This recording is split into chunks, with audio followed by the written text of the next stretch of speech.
algumas coisas que aconteciam no Antigo Testamento e que já não acontecem mais no Novo Testamento. Eram formas como o povo de Deus servia ao Senhor no Antigo Testamento. E agora, no Novo Testamento, algumas coisas mudaram por inúmeras razões. Eu gostaria de mencionar algumas delas, porque elas são importantes para nós entendermos como vamos começar a segunda-feira amanhã, de maneira que tenhamos a convicção e a consciência de que estamos fazendo aquilo que agrada ao Senhor. Porque Deus, Ele tem a sua própria forma de culto. Ou seja, quando Deus Ele se manifestou ao povo judeu, ao povo de Israel, Ele deu algumas normas, algumas regras a Moisés para que o povo pudesse cultuar a Ele, para que o povo pudesse se aproximar de Deus. Ao contrário do que muitas pessoas pensam hoje, a aproximação nossa de Deus, quando nós nos aproximamos de Deus, existem algumas coisas que são importantes nós sabermos para que a gente possa agradar ao Senhor quando vamos a Ele, quando nos aproximamos dEle. Então existem algumas coisas que são importantes, que nos ajudam a atrair a presença de Deus para nós, a nos envolver de uma forma mais legítima e melhor na presença do Senhor. E isso vai nos ajudando a ter uma comunhão melhor com o Senhor. E a falta desse conhecimento, às vezes, nos faz prestar a Deus um culto que muitas vezes não lhe é muito agradável e que não vai surgir tanto efeito, não vai fazer com que nós possamos ter uma revelação melhor de Deus, uma aproximação melhor de Deus e mesmo uma manifestação de Deus melhor para a nossa vida e sobre a nossa vida. Então eu gostaria que nós pensássemos um pouquinho sobre esse texto, que ele nos traz uma explicação muito importante sobre algumas coisas que foram mudando a partir de que o Messias, o nosso Cristo, veio, morreu na cruz, ressuscitou, a igreja surgiu e muitas coisas se tornaram diferentes. E existem para todas essas modificações que aconteceram, existem explicações, né? E a mesma forma que existem essas explicações, existe a maneira ou a forma ideal como nós podemos cultuar ao Senhor nos dias de hoje. Como a igreja do Novo Testamento, como a igreja do século XXI, deve cultuar ao Senhor, deve criar diante de Deus um ambiente para adorar ao Senhor. E isso é muito importante, porque algumas regras no Antigo Testamento, elas não servem, ou seja, elas não são mais obedecidas ou cumpridas ou realizadas por N razões. Eu gostaria de explicar pelo menos duas delas esta noite, para que você entendesse que o Antigo Testamento não está ultrapassado.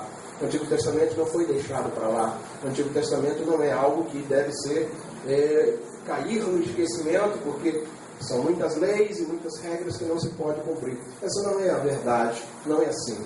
Por quê? Porque o Antigo Testamento é cheio de princípios. Algumas coisas que foram escritas foram exclusivas para o povo de Israel, a nação de Israel. Ela detém o cumprimento dessas normas e dessas regras, porque se aplica a eles, mas a lei de Deus, no geral, ela não se aplica somente a uma nação, ou somente ao povo de Israel. Ela se aplica a todas as nações. Todas as nações são convidadas a vir à presença de Deus e adorar a Deus. Então as coisas não mudaram como muitas pessoas pensam. Muitas pessoas acham que o Antigo Testamento é algo que foi ultrapassado, que Jesus veio para abolir a lei, e agora a gente vive sem lei. Como disse Paulo, Deus me livre de viver sem lei. Né? Aqui ninguém é fora da lei. Diga graças a Deus por isso. Graças a Deus. Muito poucos disseram graças a Deus, mas eu acho que você deveria dizer graças a Deus, porque nós não somos fora da lei. Quantos dizem graças a Deus, mais ou menos? Então, nós somos um bando de fora da lei, né? Tipo faroeste, onde tem um monte de xerife atrás da gente. Você vê que tem pessoas que se sentem assim, né? Se sentem perseguidos, se sentem, né? Às vezes tem que se esconder de um lado para o outro, né? Mas nós não vivemos fora da lei, graças a Deus por isso. Nós vivemos de acordo com a lei de Deus. Aliás, se nós não vivemos de acordo com a lei de Deus, nós vamos perecer, porque é a lei de Deus, é a palavra de Deus que vai governar a nossa vida, que vai direcionar a nossa vida. Sem essas normas, sem a orientação de Deus, nossa vida ela vai ter problemas. Nós vamos ter problemas sérios. E muitas pessoas têm problemas por isso. Porque não tem regras, porque não tem leis, porque não respeitam essas regras. Princípios que são fundamentais, importantíssimos, são deixados de lado. Muitos por desconhecimento e outros mesmo por rebeldia, por não querer seguir princípios, regras e normas. E o Novo Testamento nos traz uma explicação interessantíssima que, para nós, de uma certa forma, facilitou muito a nossa adoração, nossa comunhão com Deus. E nós devemos ser gratos a Deus por isso. As pessoas no passado tinham um pouco mais de dificuldade do que nós temos de adorar ao Senhor. Por exemplo, o fato de nós estarmos aqui nesse ambiente, nesse pátio, no Antigo Testamento não poderia fazer. Enquanto o templo em Jerusalém existisse, era o único lugar de adoração. Não podia se adorar a Deus em outro lugar. E isso era, de certa forma, uma desvantagem, porque isso dava exclusividade à nação de Israel para que ela adorasse o Senhor. E dificultava outras pessoas e outros povos que quisessem adorar ao Senhor. Então, o templo em Jerusalém era o centro da adoração, era o lugar de adoração. Ok, o templo foi destruído por 3 vezes. Houve a primeira destruição, depois houve a segunda destruição. Depois da primeira, que o templo foi destruído, o templo mesmo construído por Salomão, ele foi destruído em uma das guerras de Israel. Depois veio Esdras, veio Neemias e reconstruíram tanto os muros de Jerusalém como o templo.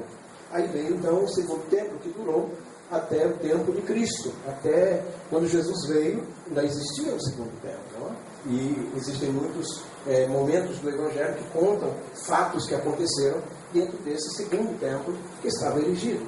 No ano 70 da nossa era, o general Tito invade Jerusalém, destrói o segundo templo, e até hoje o templo não foi erguido no lugar onde era o templo antigamente. Está erguida hoje a mesquita de Omar, lá em Jerusalém. Então não existe o templo. Então, algumas coisas que se relacionam com a adoração e com o serviço a Deus, que se prestavam unicamente no templo, agora, sem o templo, ficou completamente diferente a forma de adorar a Deus. Algumas coisas tiveram que mudar, algumas coisas tiveram que entrar por outros caminhos para que a gente pudesse adorar a Deus e glorificar a Deus. E esse texto, capítulo 5 de Hebreus, nos mostra algumas coisas com as quais eu quero meditar com vocês esta noite, que com certeza nos ajudará na nossa vida de comunhão com Deus e de adoração. E uma das coisas que isso faz é atrair a presença de Deus para um lugar. E esse é o que eu quero falar nesta noite. É a forma como nós atraímos a presença de Deus para um lugar. Para que Deus se manifeste, para que Deus fale, para que Deus se revele, para que Deus tenha comunhão conosco. É preciso, é necessário que haja um local, um lugar onde Deus se manifesta. Isso sempre foi assim, desde o Antigo Testamento. Sempre, os patriarcas, por exemplo, lá no começo, no Gênesis, a Bíblia diz que eles construíam altares de pedra. Eles construíam pedra sobre pedra, faziam aquele altar. E ali eles serviam ao Senhor. Eles faziam aquele lugar um lugar de adoração. Deus se manifestava ali. Veja bem, eu quero que você entenda isso claramente, por favor, esta noite. Que Deus quer se comunicar conosco e, como Deus vive na eternidade, Ele é Espírito, Ele abre portas, essas portas de comunicação com Ele. A forma como nós entramos neste mundo espiritual e a forma como Ele se conecta conosco no mundo físico. Nós estamos muito ligados ao mundo físico, temos pouca entrada no mundo espiritual, temos dificuldades de nos relacionar com o mundo de Deus, o mundo espiritual, e fazer essa harmonia, viver uma harmonia entre o espiritual e físico. Então nós vivemos muito pelo físico, pelo que os nossos olhos materiais veem, pelo que os nossos sentidos nos dizem, a percepção que nós temos do mundo através do físico, através dos sentidos, é muito forte, elas nos atraem para as coisas aqui, mas nem por isso Deus deixa de ser uma realidade. Deus é uma realidade absoluta. Deus é uma realidade que está sempre presente. Nós não percebemos, muita gente não percebe, mas isso não quer dizer que Ele não está aí, isso não quer dizer que Ele não está presente, isso não quer dizer que Ele não está perto. Pelo contrário, a Bíblia diz que nós devemos invocar ao Senhor enquanto está perto. A Bíblia diz que por Ele nós existimos e nos movemos. Aliás, se Deus não estivessem no meio e sustentando a criação que ele fez não existia. Nada existiria se Deus não estivesse presente. Deus é mais presente do que você pode imaginar. Amém? Ele está sempre perto. Aliás, ele está aqui esta noite, se você quer saber. Amém? Ele está presente. Então, mas por que muitas vezes eu não percebo? Por que muitas vezes eu não consigo estar tão próximo? Então, essa presença se tornar para mim algo tão palpável, algo tão perto de mim, algo que pode realmente me fazer convicto de que Ele realmente está presente. Porque muitas vezes nós temos dificuldades de entender algumas formas como Ele se manifesta e a forma como nós podemos atrair a presença dEle para a nossa vida e para algum lugar. Mas antes de eu ler o texto, eu gostaria de esclarecer isso. Que, assim como os patriarcas tinham um altar, quando Deus escolheu a nação de Israel, tirou eles do Egito, Deus estabeleceu um local chamado tabernáculo. O tabernáculo era uma tenda móvel. Ela se desmontava. Ela tinha várias peças que cada sacerdote que servia no santuário, eles desmontavam periodicamente quando a nação parava em algum lugar do deserto, em sua caminhada do Egito para Canaã. Eles desmontavam aquelas peças. Existiam pessoas selecionadas por Deus para guardar aquelas peças, para levantar aquelas peças, levá-las consigo, e quando eles tinham que parar e acampar em algum lugar, então aquelas pessoas selecionadas por Deus montavam novamente cada peça do tabernáculo, e aquela tenda se erguia no meio do povo de Deus. As tendas das famílias, das tribos de Israel, eram montadas ao redor desse lugar. Era uma tenda simples, pequena, que era chamada de tabernáculo. E esse lugar, onde ele era montado, era um local como se uma porta se abrisse entre os céus e a terra. Era um local de comunicação. A Bíblia diz que ali se manifestava o Shekinah, que nós chamamos, nós transliteramos para a palavra Shekinah, que é uma manifestação de Deus. Ali ele se manifestava, e só ali Deus se manifestava, só ali Deus se comunicava, era a forma onde Deus se manifestava. Então haviam muitas regras e existiam muitas formas em que aquele santuário ele era erguido. Existiam cortinas, existiam peças de prata, de ouro, existia um altar de bronze na entrada, existia uma pia onde os sacerdotes lavavam as suas mãos e faziam cerimônias de purificação. Havia um lugar chamado Lugar Santo, onde estava a menorá, que era a lâmpada de 7 pontas, onde era acesa para ficar depois da primeira cortina. Existia uma mesa onde existiam os pães da preposição, que eram pães sem fermento, que somente os sacerdotes que saíam ali dentro podiam comer. Eles eram trocados periodicamente nos dias de sábado, para que os sacerdotes pudessem comer daquele pão. Existia ali um altar chamado altar de incenso, onde haviam incensos aromáticos que os sacerdotes ofereciam naquele lugar. Depois da segunda cortina, existia o terceiro compartimento, que era o lugar santíssimo, onde estava a Arca da Aliança, uma arca muito bonita, feita de madeira de acácia, coberta de ouro. E essa arca tinha uma tampa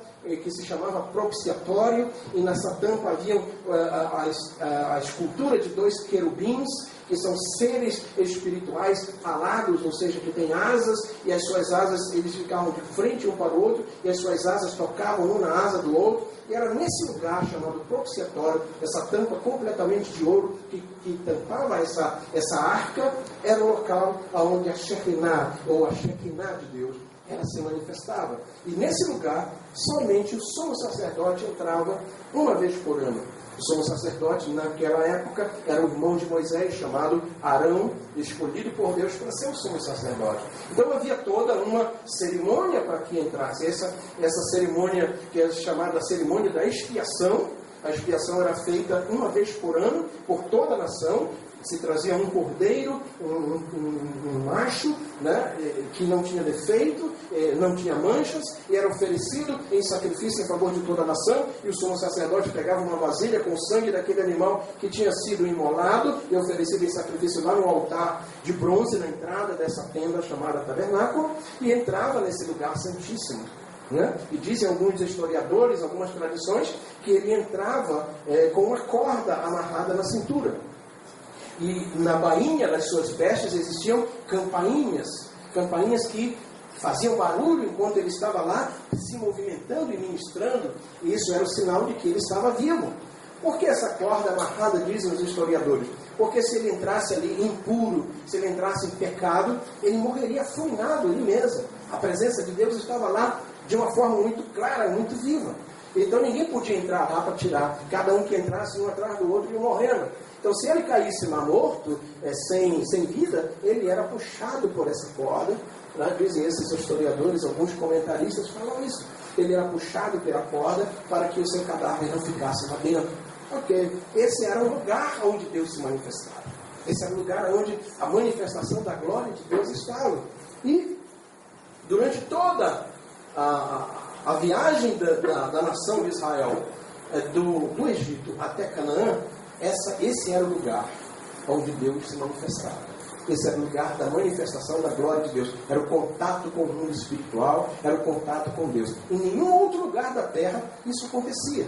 Não havia nenhuma outra manifestação de Deus em nenhum outro lugar do planeta Terra, a não ser no tabernáculo. Se alguém quisesse alguma coisa com Deus, teria que ir ao tabernáculo. Ok? Quando Israel entra em Canaã, esse tabernáculo ele deixa de ter essa função. E agora vem o templo. Salomão ergue o templo e o templo tem a mesma função. O templo tem a mesma função de fazer uma porta se abrindo entre os céus e a terra. Então sempre Deus teve isso. O tabernáculo no deserto, depois o templo lá em Jerusalém e assim sucessivamente.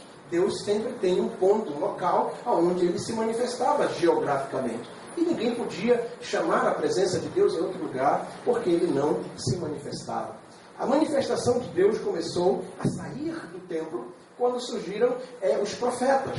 Por quê? Porque o templo foi profanado.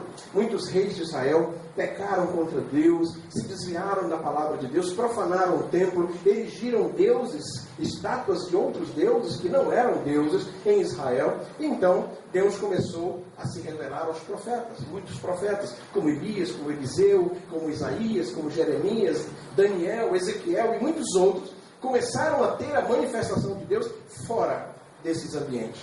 Foram as únicas vezes. Depois que passaram esse período profético, então houve um tempo em que a revelação de Deus se calou. Esse período mais ou menos de 400 anos, que é esse período entre o livro de Malaquias e Mateus. O Evangelho de Mateus e o livro de Malaquias, se você prestar atenção, não sei, na sua Bíblia, normalmente as Bíblias têm algumas páginas em branco, em que não existe nada aí entre Malaquias e Mateus. O que isso significa? Significa um calar de Deus. Não havia ninguém que falasse sobre Deus, não havia revelação, não havia nada, não havia nenhum contato, né, do povo com Deus. Até que aparece João Batista, né, um homem um pouco estranho, que começa a pregar na margem do Rio Jordão e começa a chamar o povo para o arrependimento e para o batismo nas águas do Jordão. Ele chamava o povo para uma imersão, batismo nas águas, para se purificar, porque ele era um profeta que dizia que o Messias estava chegando, que o Messias estava vindo. E o povo ia até o Jordão para ser batizado, muitos iam. E depois de João veio o próprio Cristo, que João batizou ele foi até o Jordão, foi batizado por João Batista, né? E ele muitas vezes ministrava ao redor desse templo, que era o segundo templo, que foi totalmente reformado pelo rei Herodes, aquele Herodes lá que a gente vê no Novo Testamento, principalmente no Evangelho de Mateus. Ele fez uma reforma muito grande do templo no segundo templo. Ok, isso quer dizer o quê? Quer dizer que quando o Senhor Jesus morre na cruz, depois que ele morre na cruz, a igreja começa a ser a cumprir a sua missão, o seu ministério, de poder falar da graça e do amor de Deus e o significado da sua morte na cruz. Então acontece que vem a destruição desse templo. E agora a gente fica sem um local, um contato direto com Deus. Um local na terra onde você pode dizer, Deus está aqui. É aqui que Deus se manifesta. No Antigo Testamento, quando existia o templo, se podia dizer isso. Esse é o local. Se você quer adorar a Deus, esse é o local. Em Jerusalém, no templo. Lá no deserto, se você quisesse dizer onde é o local onde eu posso buscar a presença de Deus, é no tabernáculo. Não existe outro lugar.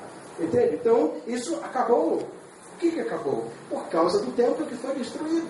Mas antes do templo ser destruído, o Senhor Jesus disse assim: chegaria um tempo em que os verdadeiros adoradores adorariam a Deus em espírito e em verdade. Amém? Ou seja, onde não haveria necessidade.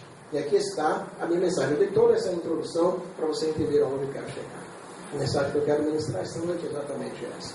Aonde Deus transfere, preste bem atenção para você tentar entender o que eu vou dizer nesta noite. Deus transfere essa responsabilidade de criar um ambiente para que o Senhor Deus, da mesma forma como Ele se manifestava no tabernáculo e no templo, pudesse agora se manifestar na vida de todos aqueles que viessem buscá-lo por meio de Jesus Cristo. Quantos estão ouvindo? Amém. Então preste bem atenção. A manifestação de Deus no tabernáculo era algo muito puro e muito glorioso. Deus se manifestava de uma maneira muito especial. A presença de Deus se movia dentro do tabernáculo. No templo, a mesma coisa. A presença de Deus se movia ali de uma forma extraordinária. E agora Jesus morre e começa um tempo diferente. E é isso que fala o capítulo 5. Então venha comigo para o capítulo 5 de Hebreus. E ouçam o que o escritor diz nesse texto. Ele diz: porque todo sumo sacerdote, tomado dentre os homens, é constituído a favor dos homens nas coisas concernentes a Deus, para que ofereçam dons e sacrifícios pelos pecados, e possa compadecer-se eternamente dos ignorantes e errados, pois também ele mesmo está rodeado de fraqueza. E por esta causa deve ele, tanto pelo povo, como também para si mesmo, fazer oferta pelo pecado. E ninguém toma para si essa honra, senão o que é chamado por Deus como Arão. Ok? O que ele está dizendo aqui? Que existe um sumo sacerdote. Essa era a ordem da hierarquia daqueles que eram responsáveis para criar um ambiente para a manifestação de Deus. Quantos estão me ouvindo? Amém. Os sacerdotes e sumos sacerdotes eram responsáveis por cuidar do ambiente onde Deus se manifesta. E essa era a diferença do Antigo Testamento para o Novo Testamento. Qual a diferença? E o povo do Antigo Testamento tinha uma grande vantagem em relação ao povo do Novo Testamento. Qual é a vantagem? A vantagem é que eles acreditavam de fato que o local onde Deus se manifesta tem que ser um local que exige e que necessita de uma certa purificação, que exige que esses utensílios que são oferecidos a Deus sejam realmente consagrados a Deus para atrair a presença de Deus, por causa da santidade dele, por causa da beleza dele, por causa do resplendor dele. O caso não é que Deus era exclusivista no Antigo Testamento, não. Era que o povo de Israel entendeu que existia, a manifestação de Deus exigia por si só um local e um ambiente para isso. Que Deus não se manifestaria em qualquer ambiente, em qualquer lugar. Por que não? Por causa dessa beleza que ele tem, por causa dessa santidade que ele tem, por causa dessa grandeza que ele tem e por causa desse amor que ele tem. Ele é especial. Vou dizer mais uma vez, ele é especial. Não, você sabe que nós temos essa noção. Eu vou tentar esclarecer isso para você. Qual a noção? Você sabe que muitas vezes nós preparamos lugares especiais para pessoas especiais. Quando você vai fazer qualquer cerimônia especial, como um casamento, a recepção de um amigo, quando você vai receber um amigo que nunca mais você tinha visto de tanto tempo, e às vezes você conhece o hábito dele, você começa a trazer para sua casa algumas coisas que você sabe que ele vai ficar feliz se ele chegar na sua casa e ver, ele vai lembrar daquelas coisas que são importantes para ele, e você começa a preparar a sua casa, começa a preparar o seu ambiente para receber aquele amigo. Ele vai chegar e vai ver que o ambiente está preparado, que você estava pronto para recebê-lo. Isso acontece naturalmente no aniversário, no casamento, na recepção de um amigo que vem à sua casa. Nós preparamos o ambiente. Quem está me ouvindo esta noite? Ok. Então isso é exatamente o que acontecia no Antigo Testamento. Deus é alguém muito especial. Vou repetir, Deus é alguém muito especial. E se Ele é tão especial assim para você, se você tem consciência disso, você vai entender o que eu estou falando. Da mesma forma como esse amigo é tão especial, que você pode preparar um ambiente muito especial para ele, porque ele merece e porque é uma pessoa que tem para você um preço, ela custa caro para você, e você prepara o ambiente. Da mesma forma, Deus é alguém muito especial. E Ele quer visitar a sua casa. Vou repetir, Ele quer visitar a sua casa. Ele quer visitar a minha casa. Ele quer visitar a minha vida. Ele quer visitar o meu ser. O meu corpo. A Bíblia diz que o meu corpo é templo do Espírito de Deus. Ou seja, hoje a minha casa, o que eu sou, manifesta. Eu posso manifestar a presença de Deus na minha vida. Claro que eu posso. Lógico que eu posso. Desde que eu tenha essa consciência. Qual é o problema muitas vezes? O problema muitas vezes é que as pessoas não têm consciência mais do que é certo, do que é errado, do que é santo, do que não é santo. A presença de Deus muitas vezes não é mais apreciada. A presença de Deus muitas vezes não é mais requerida. Às vezes a gente se prepara para tantas coisas. A gente faz, às vezes, cerimônias especiais para tantas coisas. Mas, às vezes, a gente não se prepara para receber a Shekinah de Deus, a manifestação de Deus. A gente, no fundo, quer que Deus esteja presente. A gente quer a bênção de Deus. A gente quer que Deus ande conosco. A gente quer que Deus nos livre dos nossos inimigos, dos nossos adversários. Que Deus nos dê vitória sobre todas as nossas dificuldades. Mas muitas vezes nós temos dificuldades em preparar o ambiente para que Deus se manifeste, para que a glória dele esteja presente entre nós. Deus é especial. Vou repetir, Deus é especial. E Ele requer coisas especiais. Quantos estão me vendo? Amém? Então, o sumo sacerdote era alguém que se preparava para a manifestação de Deus. Esse sumo sacerdote aqui, ao qual ele está se referindo, que era Arão, ele tinha uma roupa especial, ele tinha um peitoral, no seu peito existiam 12 pedras. 12 pedras cravadas em um colete que ele usava, representando as 12 tribos de Israel. Toda a vestimenta dele era preparada para a manifestação de Deus. Ele não entrava de qualquer maneira na presença de Deus. Ele sabia que existia uma diferença entre o secular, o dia a dia, o que é corriqueiro, e a presença de Deus, que é especial. A manifestação de Deus, que é especial, para trazer a esse dia a dia, ao corriqueiro, as respostas que precisamos e que queremos. Eles estão me vendo? Amém? E esses sacerdotes eram assim. Só que hoje eles não existem mais. Não existem mais essas roupas especiais. Nós não temos mais acesso a elas. Nós não precisamos também fabricá-las mais. Elas tinham um significado especial naquele momento e naquele tempo.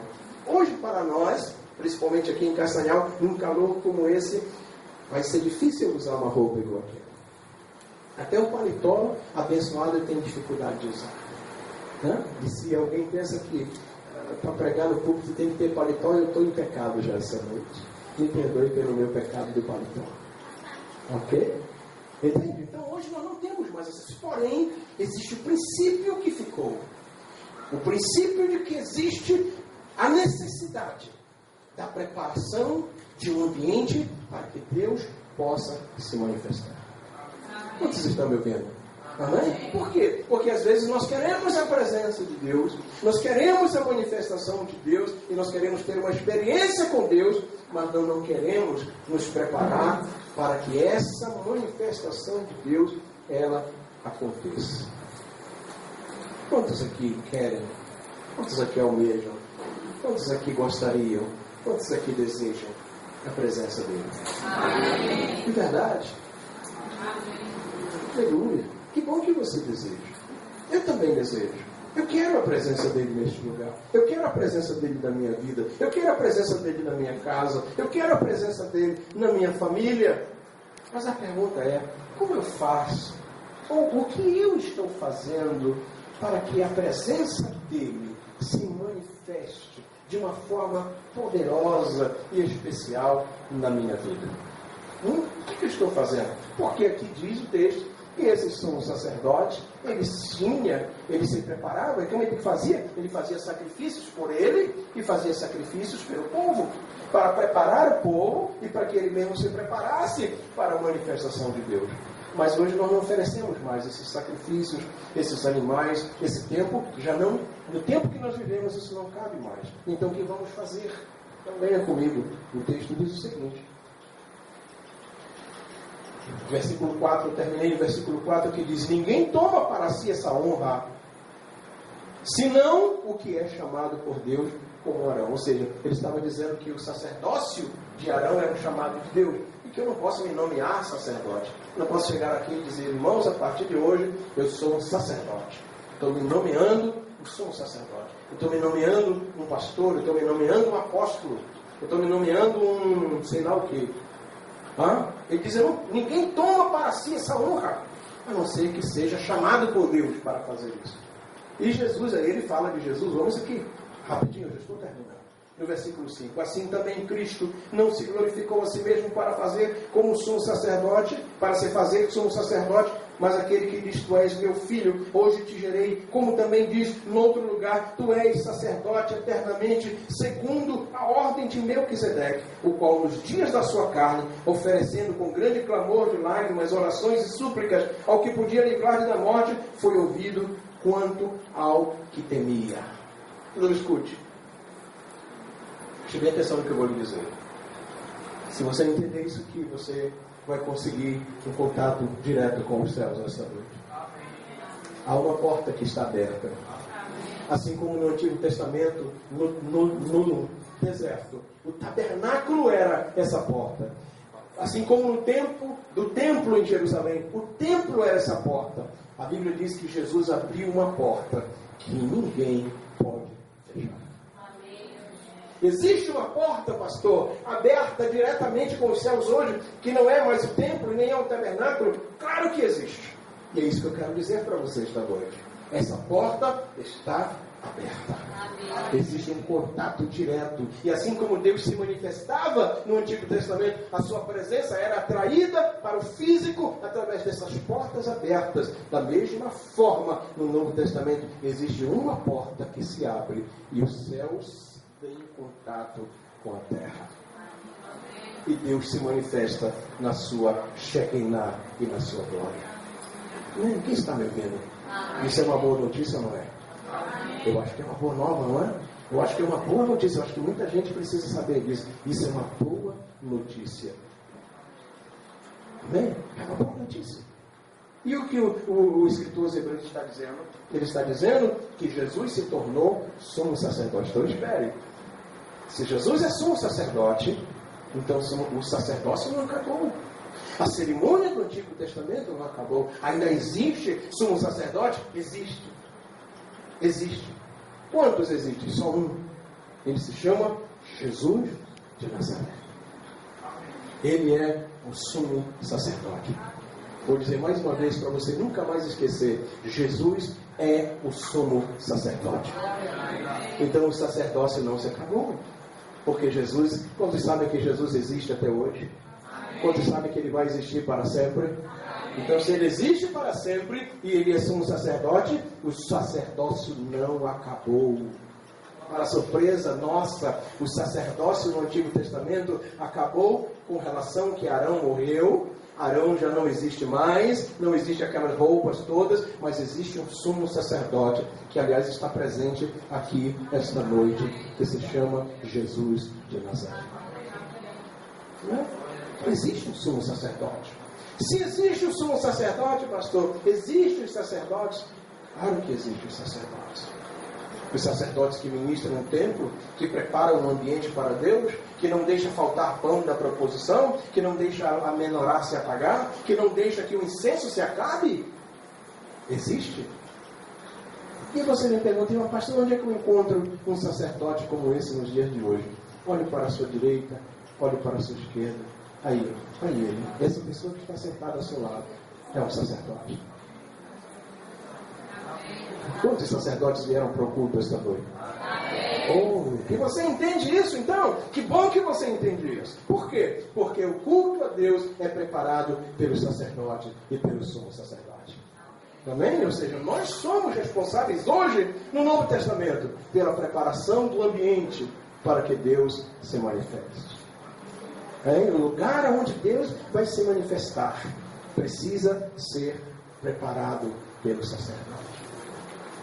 Você está me ouvindo? Amém. Bem, então, se você é sacerdote, eu louvo a Deus porque você tem essa consciência, porque às vezes as pessoas pensam que no domingo à noite a responsabilidade é do pastor que vai pregar, ou a glória de Deus vai descer na igreja. Se o pastor der aquela mensagem, aquela pregação que ele sobe no púlpito, planta 2 bananeiras e joga a cadeira para cima e para no peito, e o povo de 250 são batizados com o Espírito Santo. Aí a glória de Deus desceu.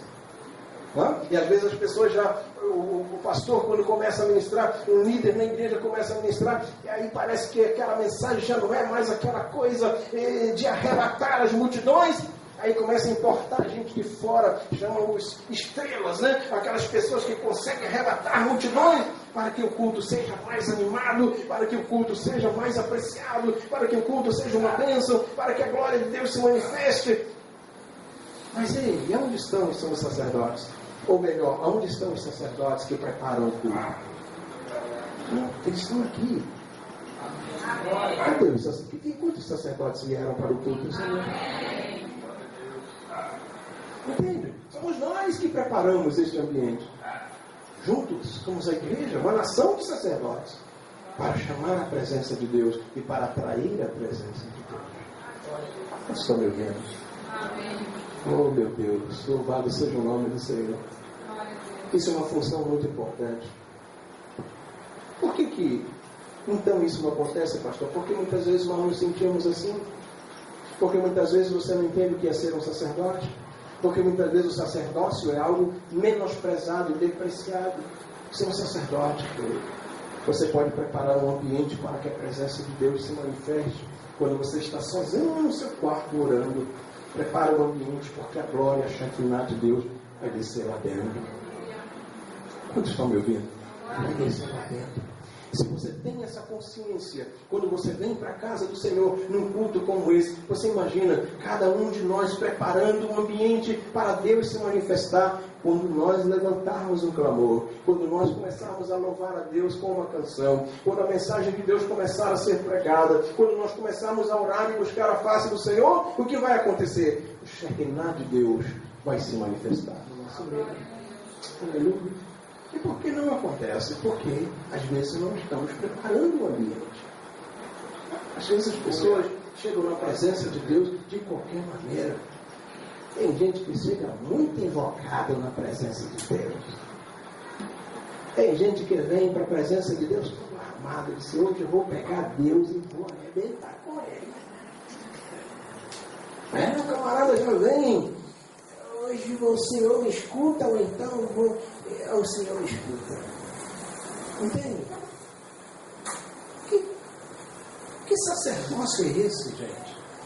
Não? Que ideia é essa de preparar o ambiente de Deus, onde a gente começa a fazer certas ameaças para Deus? Não, como se Deus fosse possível ameaçar, de ser ameaçado. Ei, eu vou dizer uma coisa para vocês. Você acha que Deus está se tremendo todinho de medo porque você veio chateado essa noite, porque você não compreende algumas coisas? Parece que Deus está lá no seu trono, ai, coitadinho de mim, hoje ele vai me bater. Assim que você acha que Deus se sente? Deus se sente muito triste porque Ele quer te dar algo especial. Ele quer curar você, Ele quer libertar, Ele quer abençoar, Ele quer manifestar a sua glória. Você pensa que Deus não quer manifestar a sua glória? Eu vou dizer igual o irmão que pregava no interior. Uma vez eu ouvi uma história do irmão que pregava no interior, né? E ele foi dar o testemunho, era um novo convertido, e ele foi dar o testemunho. Ele pediu: pastor, eu estou muito feliz, eu preciso dar o testemunho, eu preciso contar o que Jesus fez na minha vida. O pastor disse: pois não, fala aqui o que Jesus fez na sua vida. Eu quero dizer para os irmãos que eu estou tão feliz que nem Jesus sabe da alegria que eu estou sentindo. Tão feliz que eu estou que nem Jesus sabe da alegria que eu estou sentindo. Mas Jesus é tão bom que Ele salvou a mim, salvou a minha casa e está doidinho para salvar você também. Eu vou dizer aqui com uma palavra um pouco de maduro: Jesus está doidinho para te abençoar essa noite. Entende? Deus está querendo se manifestar. Mas e por que então, pastor, ele não chega logo e não se manifesta? Exatamente porque Deus está esperando que o sacerdote prepare o local.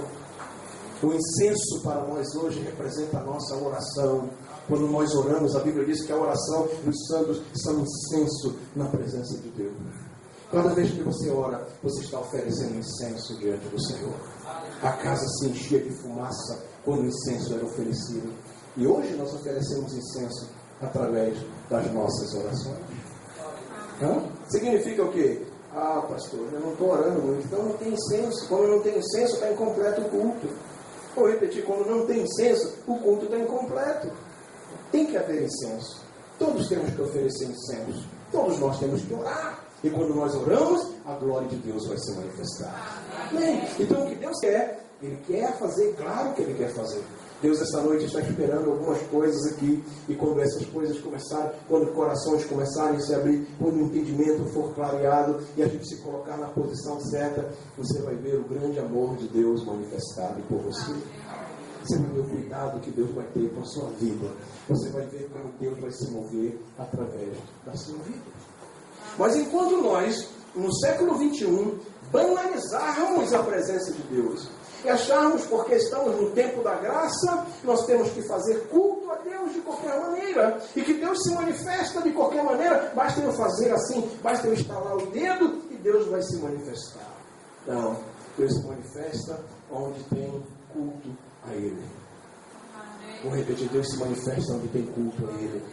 E onde tem culto a Deus é porque tem sacerdote para fazer esse culto. E onde tem sacerdote é porque o sacerdote sabe como se colocar diante de Deus para que a presença de Deus se manifeste. Para que o sumo sacerdote, pastor das nossas almas, que se chama Yeshua HaMashiach, Jesus o Cristo, ele se manifeste e a presença de Deus se manifesta no nosso meio. Que tal essa noite a gente encher esse pátio de fumaça? Que tal esta noite a gente encher esse pátio de oração? Que tal esta noite a gente perceber um pouco a Shekinah de Deus neste lugar? Que tal nesta noite Deus tocar a nossa vida e se manifestar assim como Ele se manifestava no Antigo Testamento? E quem depende disso, pastor? Depende de nós. Depende de cada um de nós nesta noite. Depende de mim. O que você faria se essa verdade tocasse a sua vida e você entendesse que isso depende de você? Eu faria alguma coisa para Deus se manifestar esta noite. Vou repetir, eu faria alguma coisa para Deus se manifestar esta noite. Quantos estão me vendo? Amém? Então escute, eu vou encerrar dizendo o seguinte. Havia um homem chamado Naamã, que era um general de um exército da Síria. Ele chegou na porta de um profeta de Deus em Israel, bateu na porta. E o profeta mandou o moço dele, o rapaz que era o seu discípulo, ir na porta e atender. Quando ele chegou lá, perguntou, cadê aqui que mora o profeta de Deus? Ele disse, aqui mesmo. Ok, eu quero falar com ele, chame ele. Ele disse que não vai vir aqui não, senhor. Como ele não vai vir aqui? Você sabe com quem está falando, seu menino?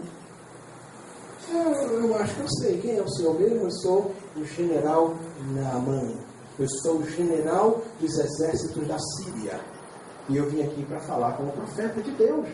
E eu quero que ele venha aqui agora. Ele está sinto muito, mas ele disse que ele não vai falar para o senhor. Não? Então vamos embora. Que ofensa é essa? Que desacato é esse? Não, mas espera aí. Ele mandou um recado para o senhor. Que recado? Ele disse que é para o senhor ir lá no Rio Jordão, mergulhar 7 vezes.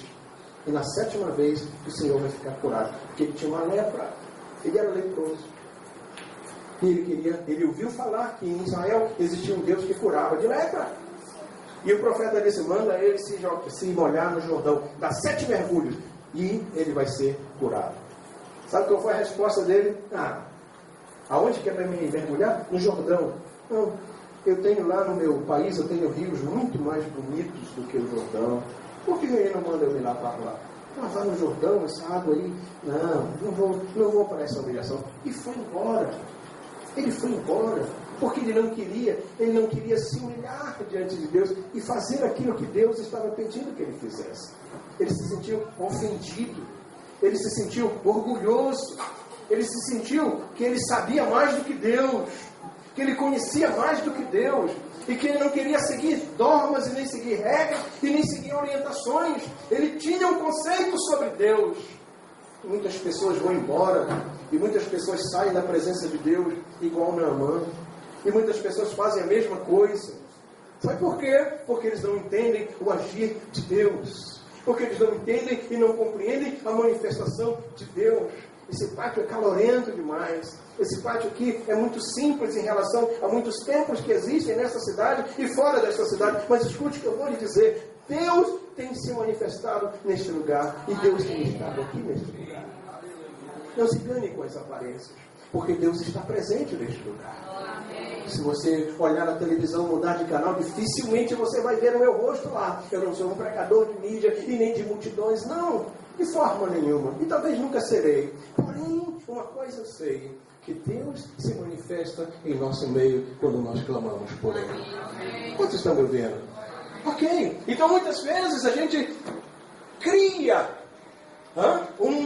uma barreira para que Deus possa operar. Deus quer operar sim, mas às vezes a barreira está na nossa vida, no nosso coração. Existem regras, existem coisas que a gente tem que se curvar e se humilhar diante de Deus. Ei, precisamos nos humilhar diante de Deus, porque Deus quer agir, mas Ele não vai agir do seu jeito, Ele não vai agir do jeito que você quer, Ele não vai agir da forma como você quer, Ele não vai agir do jeito que você quer. Deus tem um jeitão dele. Vou repetir, Deus tem um jeitão dele. Deus tem um jeito dele de agir, e Ele vai agir do jeito dele. Feliz aqueles que encontram o jeito de Deus agir. Aleluia. Feliz aqueles que compreendem a forma como Deus está agindo. Deus está agindo nesta hora aqui. Alguém pode sair daqui e dizer, eu fui no culto lá, na igreja de Deus da profecia, mas eu não senti essas coisas todas. Eu não achei que era aquela coisa toda. É verdade, você pode sair, não tem problema nenhum você sair daqui e dizer que Deus não esteve, ou que Deus não falou, ou que Deus não se manifestou. É uma questão, todo mundo pode ter a sua própria opinião. Eu discordo dessa opinião. Eu creio que Deus está presente neste lugar. Eu creio que Deus quer agir aqui nesta noite. Eu creio que Deus quer curar. Eu creio que Deus cura até tosse de 2 semanas que eu estou com tosse. Eu creio que Deus pode curar. Quantos creem que Deus cura a tosse também? Deus cura a tosse também. Entende? Então, o que impede de Deus fazer isso? A única pessoa que pode impedir o agir de Deus na minha vida sou eu mesmo. Você mesmo. A única pessoa que pode impedir. Ninguém mais pode impedir. Não é culpa do pastor, nem do irmão que está ao seu lado, à sua direita, à sua esquerda, ou atrás de você. Só você pode impedir. Só você pode atrair a presença de Deus esta noite. Se você entender essa verdade. Quantos estão me ouvindo? Até que alguém chegou, como a mãe disse, mãe, é o seguinte, rapaz, você já chegou até aqui, você já veio até aqui, que custa você ir lá no Jordão e se banhar 7 vezes? Se fosse um pedido maior, mas só para você dar 7 mergulhos? O que acontece? Por que não? Até que convenceram ele de que Deus podia fazer um milagre. E ele foi ao Jordão, quando deu o 7º mergulho, ele saiu de lá curado. Aleluia. Por quê? Porque ele entendeu que existe um ambiente para Deus operar. Existe uma forma como Deus trabalha. Existe uma maneira como Deus trabalha. Deus tem um culto, Deus tem um sacerdote, Deus tem os seus ministros, Deus tem a sua regra, Deus tem a sua forma. E quando a gente vem para a presença de Deus e a gente se humilha e recebe a forma de Deus operar, você vai sentir a presença de Deus esta noite. Você vai ser tocado por Deus esta noite. Entende? É um esvazie-se de você mesmo, porque Deus já tem o seu culto, Deus tem o sumo sacerdote, Deus tem os seus sacerdotes, e o culto de Deus já está acontecendo. A presença, a porta já está aberta. Vou repetir, a porta já está aberta. Vou dizer mais uma vez, a porta já está aberta. Que tal essa noite a gente perceber um pouquinho a Shekinah de Deus neste lugar? O que você acha da ideia? Só quem acha uma boa ideia, fique de pé. Quem não gostou da ideia, pode ficar sentado mesmo, não tem problema. E se você gostou dessa ideia, eu gostei dessa ideia. Eu gostei dessa ideia, né? Esse